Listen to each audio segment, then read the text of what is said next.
Doctor Umar Mohammad जो है वो एक अहम कड़ी था फरीदाबाद टेरर मॉड्यूल के मामले में और लगातार फरार चल रहा था, क्योंकि उसके जो बाकी साथी हैं डॉक्टर आदिल, डॉक्टर मुजम्मिल, इसके अलावा डॉक्टर शाहिद वो गिरफ्तार हो चुके थे। तो उसके बाद से वो फरार चल रहा था। फरीदाबाद पुलिस की क्राइम ब्रांच की टीम और जो जम्मू कश्मीर पुलिस है वो लगातार रेड्स कर रही थी उमर मोहम्मद को पकड़ने के लिए।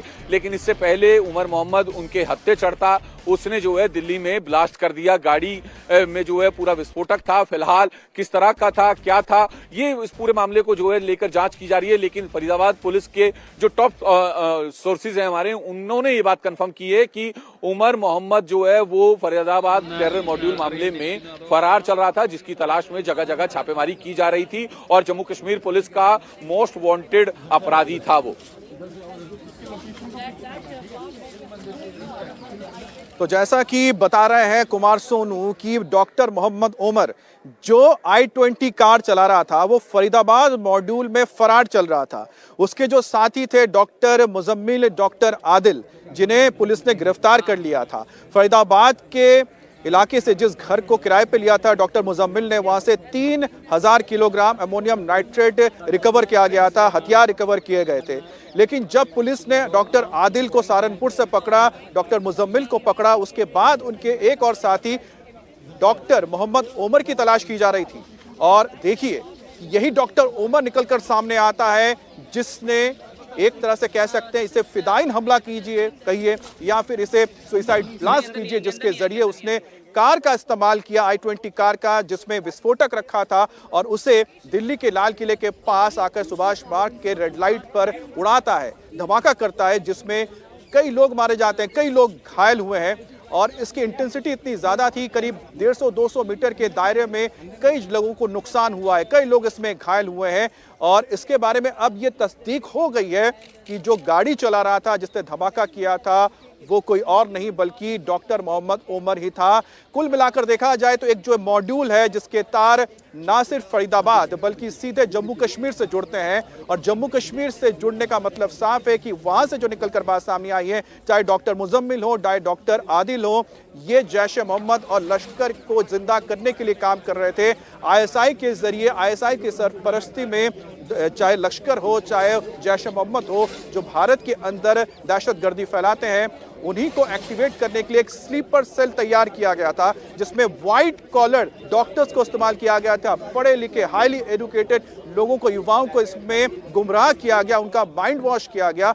और जो डॉक्टर आदिल हैं, डॉक्टर मुजम्मिल हैं, उन्होंने मिलकर अपने सोशल मीडिया के जरिए कई और लोगों को जोड़ा था और उसी के तहत डॉक्टर मुजम्मिल हो, डॉक्टर आदिल हो, सहारनपुर पहुंचे, फरीदाबाद पहुंचे। अपने इस मॉड्यूल में उन्होंने अलग अलग लोगों को शामिल किया। अब पुलिस आगे की तफ्तीश कर रही है, क्योंकि जो ये मॉड्यूल है एक तरह से काम कर रहा था जिसमें कई सारे इनके प्लान्स थे। आप सोचिए कि जैसे ही रविवार को फरीदाबाद से रिकवर किया जाता है विस्फोटक 3000 किलोग्राम के तादाद में, और उसके बाद ठीक अगले दिन दिल्ली में बड़ा धमाका होता है और उसमें वही शख्स नजर आता है जो इस पूरे मॉड्यूल के साथ जुड़ा हुआ था। तो जाहिर सी बात है कि इनके जो प्लान है, plan A, plan B, plan C या फिर हो सकता है प्लान डी रहे हो। अब पुलिस के लिए सबसे, और साथ ही जो जांच एजेंसी उनके लिए सबसे बड़ा चैलेंज है इनके इस पूरे मॉड्यूल को और ज्यादा खंगालना, इसमें जो और लोग शामिल थे उनके बारे में जानकारी लेना। एक बार फिर से जरा हम आपको जगह दिखाते हैं जहां पर धमाका हुआ था। मैं कहूंगा चंद्रभान से कि एक बार आइए और दिखाइए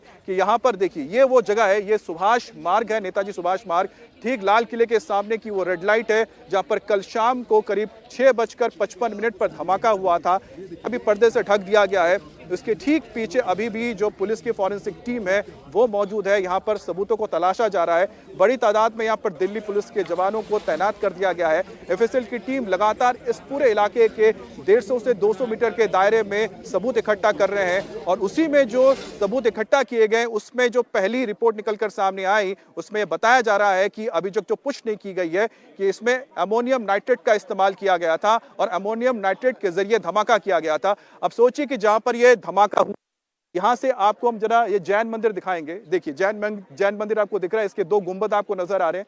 आप सोचिए कि यहाँ धमाका हुआ था, करीब 150-200 मीटर के ऊपर जाकर यहाँ पर इसके गाड़ियों के पार्ट्स गिरे, और साथ ही साथ जो लोग मंदिर के आसपास मौजूद थे उन्होंने कल जो भयावह दृश्य देखा था उसके बारे में बताया था कि लोगों के बॉडी पार्ट्स तक लोगों ने सामने देखे थे। तो कुल मिलाकर देखा जाए जो दिल्ली ब्लास्ट में जो सबसे बड़ी खबर इस वक्त निकलकर सामने आई है उसमें सबसे अहम है वो शख्स जो ये i20 कार चला रहा था, जिसका नाम है डॉक्टर उमर मोहम्मद। डॉक्टर उमर मोहम्मद वो शख्स है जो दिल्ली के पास फरीदाबाद के मॉड्यूल से जुड़ा हुआ था और फरीदाबाद का मॉड्यूल जुड़ा हुआ था जम्मू कश्मीर के उस मॉड्यूल से जिसके तहत डॉक्टर मुजम्मिल, डॉक्टर आदिल गिरफ्तार हुए थे।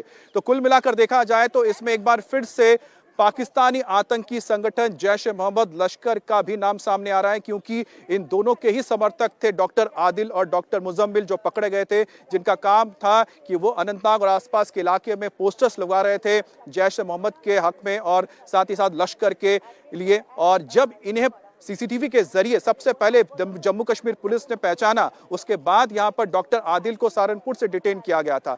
जब उनसे आगे की बातचीत हुई, जब उससे पूछताछ हुई तो पता लगा डॉक्टर मुजम्मिल के बारे में। फिर डॉक्टर मुजम्मिल पकड़े गए। डॉक्टर मुजम्मिल के पकड़े जाने के बाद फिर यहां पर तलाशी के लिए टीम पहुंची थी रविवार को फरीदाबाद में, और फरीदाबाद में जाकर यहां पर 3000 किलोग्राम जो विस्फोटक है वो मिला था। मेरी सहयोगी मीनाक्षी भी मेरे साथ इस वक्त जुड़ गई हैं। मीनाक्षी, अब तक जो सबसे बड़ी खबर निकलकर सामने आई है वो है i20 कार जो चला रहा था, उसका नाम है डॉक्टर उमर मोहम्मद, जिसकी पहचान हो गई है और उसकी तस्वीरें भी इंडिया टीवी पर हमने एक्सक्लूसिव दिखाई हैं। अभी तक के जितने भी लिंक स्टैब्लिश हो पाए हैं हमें, तो लिंक को देखने के बाद इतना तो समझ में आ रहा है ये सभी एक ही मॉड्यूल से जुड़े हुए थे, जिसे हम डॉक्टर मॉड्यूल का नाम भी दे सकते हैं। आप देखिए, फरीदाबाद में पहले एक मॉड्यूल बर्स्ट किया गया जिसमें 2900 किलो विस्फोटक सामग्री बरामद हुई और ये केमिकल था। इससे ये तो समझ में आ रहा था कि कोई बड़ी आतंकी घटना को अंजाम देने की फिराक में थे।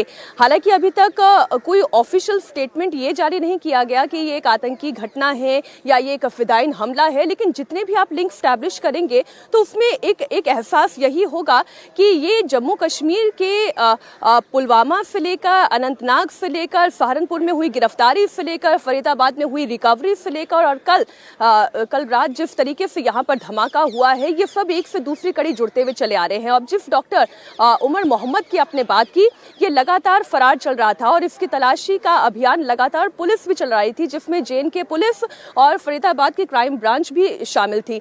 कल अगर आपको ध्यान होगा, जब फरीदाबाद की क्राइम ब्रांच ने प्रेस कॉन्फ्रेंस की थी, तब भी उन्होंने कहा था कि अभी कुछ और रिकवरीज हो सकती हैं, कुछ और लोगों पर शक उनका बना हुआ है और उनकी तलाशी का अभियान जारी है। इतने में कल देर शाम यहाँ से जो घटना सामने आई वो ये बताती है कि एक i20 कार जिसके अंदर एक व्यक्ति मौजूद रहता है, हमारे संवाददाता कुमार सोनू ये जानकारी दे रहे हैं कि उस i20 की पार्किंग में जाने से लेकर पार्किंग से बाहर निकलने तक जितनी भी सीसीटीवी फुटेज है वो ये बताती है कि उमर मोहम्मद या वो शख्स जो उस कार के अंदर मौजूद है, क्योंकि शक यही पैदा हो रहा है कि उमर मोहम्मद ही वो व्यक्ति है जो पेशे से डॉक्टर है और उसी ने इस घटना को अंजाम दिया, वो एक क्षण भी उस कार से बाहर नहीं निकला, जो ये एक शक और पैदा करता है कि क्या वाकई में इसी जगह पर यह ब्लास्ट किया जाना था या फिर किसी और बड़ी घटना को अंजाम देने की वो फिराक में था। क्योंकि आप आसपास के इलाके को हमें जान रहे हैं, समझ रहे हैं, डेंस इलाका है, खूब गाड़ियों की आवाजाही है, नजदीक में करोल बाग है, पूरा मार्केट है, उसके बावजूद यहाँ पर धमाका हुआ।